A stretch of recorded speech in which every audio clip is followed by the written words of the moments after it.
Bismillah. Mga kapatid, gamitin natin ating utak, then yung ang puso natin. Okay? Una ang utak, mata at yung puso. Saan bang makatarungan ng batas tungkol sa diborsyo? Christian o Islam? Sa Islam kasi mayroong diborsyo kung hindi mo maintindihan yung pamilya mo at gera na impyerno sa loob ng pamilya. Example, may babae na talagang makati na babae.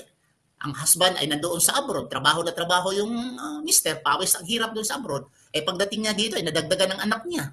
At naririnig niya sa mga kapitbahay, ganito ang misis niya. At katibayan, mayroon ng anak sa ibang lalaki. Anong gagawin ng lalaki? Huwag makipagdiborsyo dahil walang diborsyo sa Christianity. Sa Islam mayroon.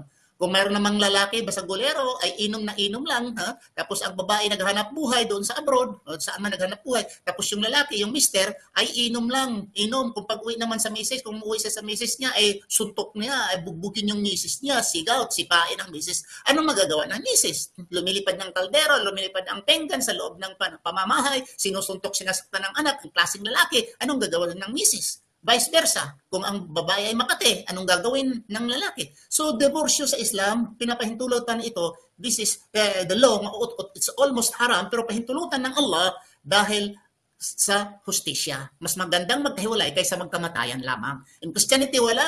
So, magpili kayo mga kapatid, gamitin yung utak ninyo. Saan ba ang magandang batas? May diborsyo? Wala.